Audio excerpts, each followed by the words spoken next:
Hi guys, welcome to our channel Telugu audio stories with Maitri. నా ఛానల్ని ఎవరైనా ఫస్ట్ టైం చూస్తున్నట్టయితే తప్పకుండా లైక్ చేయండి, షేర్ చేయండి అండ్ సబ్స్క్రైబ్ చేసుకోండి. Miss Lakkamamba part 89. ఇక లేట్ చేయకుండా స్టోరీలోకి వెళ్ళిపోదాం. ఇప్పుడు ఆమె అతని పై ఉంది. ఇక నోట్లోంచి మాట రావట్లేదు లక్కీకి. చెప్పు అన్నాడు మళ్ళీ శౌర్య. మర్చిపోయాను బావా అంటుంది కంగారు పడుతూ. అతని గుండెపై మొక్కచుకొని లక్కీ. ఓకే, నేను ఇంకొకటి ఇవ్వనా, అప్పుడు నీకు గుర్తుకొస్తుందేమో అన్నాడు శౌర్య. ఏంటి బావా అని అడిగింది డౌట్ఫుల్ గా లక్కీ. ఇందాక ఇచ్చాను కదా అదే అన్నాడు. అమ్మో వద్దు బావా, మళ్ళీ మళ్ళీ ఇస్తే నా స్టడీ ఇంకా కంప్లీట్ అవ్వలేదు కదా, చాలా ప్రాబ్లం అవుతుంది అంటుంది ఇన్నోసెంట్ గా ఫేస్ పెట్టుకొని. కంగారు పడిపోయింది లక్కీ. నీ స్టడీస్ కంప్లీట్ అయితేనే క్వాలిఫికేషన్ వస్తుందా నాతో ఇలా ఉండడానికి అని అడిగాడు శౌర్య. మరి స్టడీస్లో ఉండగా మీరు ఇలా ముద్దులు పెట్టుకుంటే మళ్ళీ నాకు బేబీ కడుపులోకి వస్తే అమ్మో అప్పుడు ఎలా మరి? 4-5 years నా లైఫ్ వెనక్కి వెళ్ళిపోతుంది అంటుంది ఎటో ఆలోచిస్తూ లక్కీ. ఆమె కంగారు ఆమె కళ్ళల్లో చూసి నవ్వుకుంటూ, ఓయ్ ఒక్క ముద్దు పెట్టుకుంటే బేబీ వచ్చేస్తుందా అని అడిగాడు శౌర్య. కాదు బావా, ఒక్కసారి కాదు, కొన్నిసార్లు అలా పెడితే వచ్చేస్తుందంట అంది ఏదో గొప్ప విషయం చెప్పినట్లు లక్కీ. అవునా అంటనా? అంటే ఎవరు చెప్పారే నీకు అని అడిగాడు శౌర్య లక్కీ కళ్ళల్లోకి చూస్తూ. మా ఫ్రెండ్ వాళ్ళ అక్క చెప్పింది అంటుంది లక్కీ. బాబోయ్, ఫ్రెండ్స్ తో ఇవన్నీ మాట్లాడుతున్నావా? వేరే పని పాట లేదా నీకు? చదువుకుని పంపిస్తే నువ్వు చేసే పనులు ఇవా? వెళ్ళి మామయ్యకి చెప్తాను, పైగా ఫ్రెండ్ వాళ్ళ అక్క చెప్పింది అని అంటుంది. ఇంతకేమని చెప్పిందామే అంటూ డౌట్ఫుల్ గా అడిగాడు శౌర్య. మరి నేను చెప్తే మీరు కోపడతారు అంటుంది లక్కీ. నిజం చెప్పాయి, నేనంటే భయం ఉన్నట్లు నటిస్తావు కాదు అని లేచి కూర్చుంటూ అడిగాడు శౌర్య. అదేం లేదు బావా, మీరంటే నాకు చాలా భయం అంటూ తన 2 చేతులు వెడల్పు చేసి చాపి చూపిస్తుంది.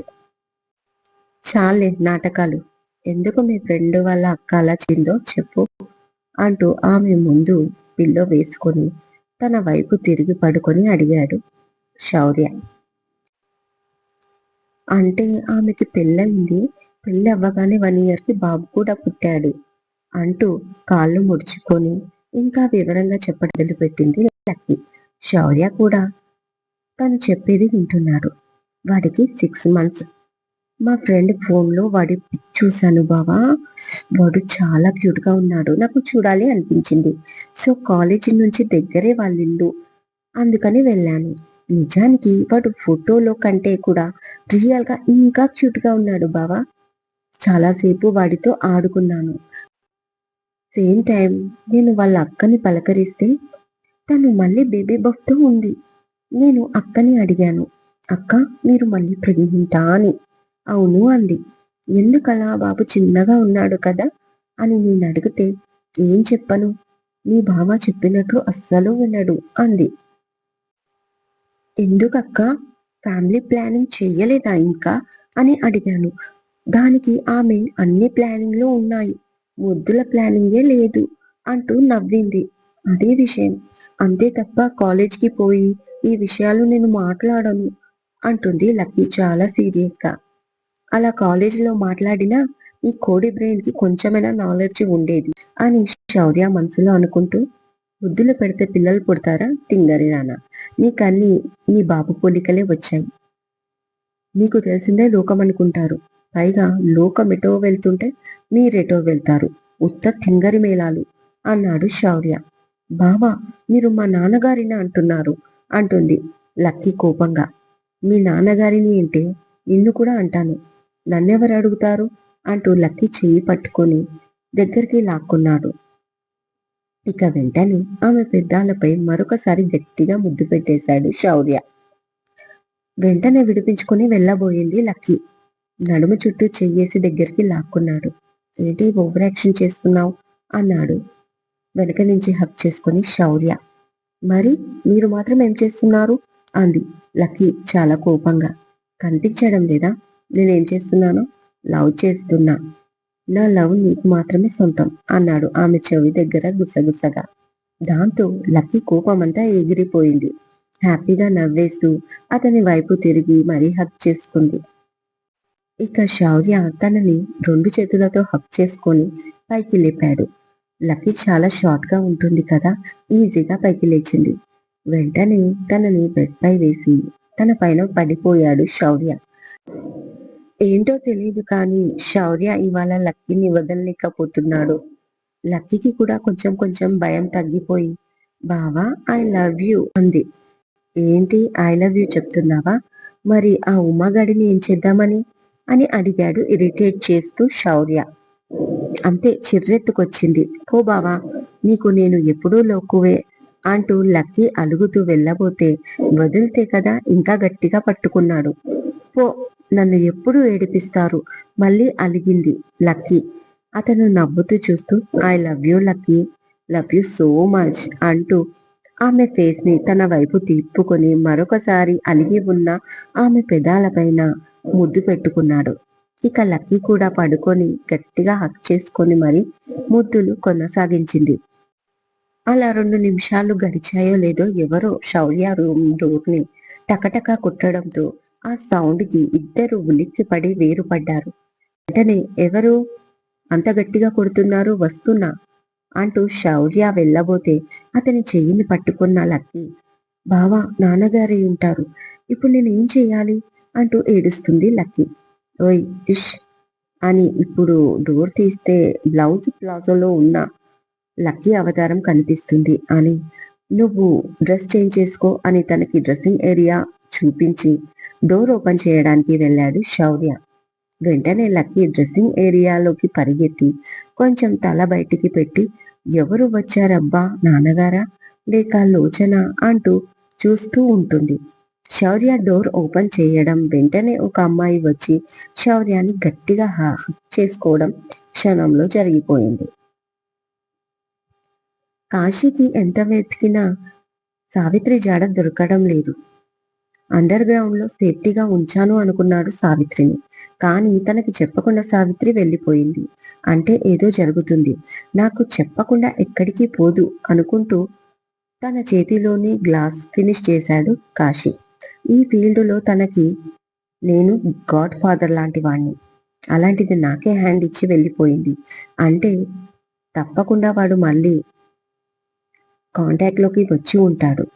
కొన్ని ఏళ్ల క్రింద వాడు మళ్ళీ సావిత్రి లైఫ్‌లోకి రాకూడదని ఒక ఏరియా అప్పగించి సావిత్రిని నేను గుప్పెట్లో పెట్టుకున్నాను. ఎందుకంటే సావిత్రి దొంగ సాక్ష్యాలకు చెప్పడంలో, చెప్పించడంలో పెట్టింది పేరు. నేను ఎన్ని లత్కోర్ పనులు చేసినా వాటికి తగ్గ సాక్ష్యాలు సృష్టించడంలో సావిత్రికి వెన్నెతో పెట్టిన విద్య. పైగా నేను ఏదైనా చెప్తే తూచా తప్పకుండా వింటుంది. అలాంటి సావిత్రిని నేను ఎప్పుడో చెప్పు చేతుల్లో పెట్టేసుకున్నాను. అంటే తనకు ఒక ఫ్యామిలీ ఉండకూడదని డిసైడ్ అయ్యి చాలా పక్కడబందీగా ఒక వెర వేసి మరీ వాణ్ణి దూరంగా పంపించేశాను. అలాంటిది ఇవాళ సావిత్రి తనకు చెప్పకుండా వెళ్ళిపోయింది. కాదు పారిపోయింది అంటేనే డౌట్ వస్తుంది. చేసేది దొంగ పనులే అయినా సావిత్రి ప్రేమ విషయంలో మాత్రం నిజాయితీగా ఉంటుంది. ఒక్కసారి వాణ్ణి ఇష్టపడింది మొదలు వాడిని దేవుడిలా ఆరాధిస్తుంది. అందుకే వాళ్ళని విడదీశాను.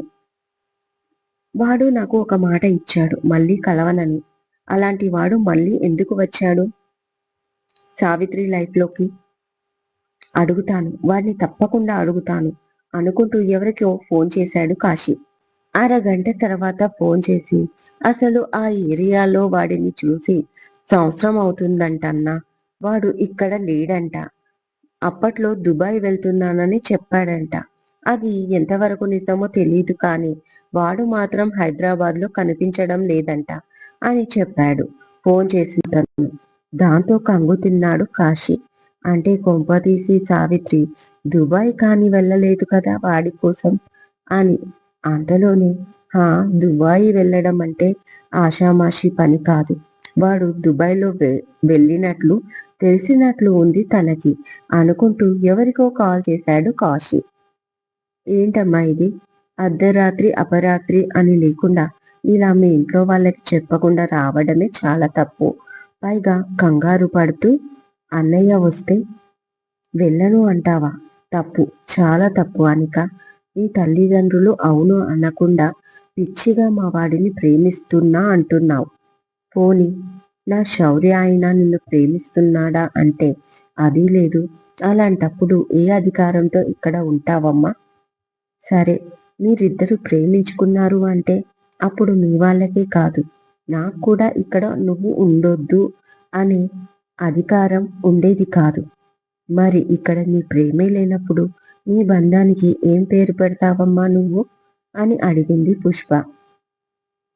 చెప్పు అనిక, ఆంటీ అడిగిన దానికి ఒక్కదానికైనా సమాధానం ఉందా నీ దగ్గర?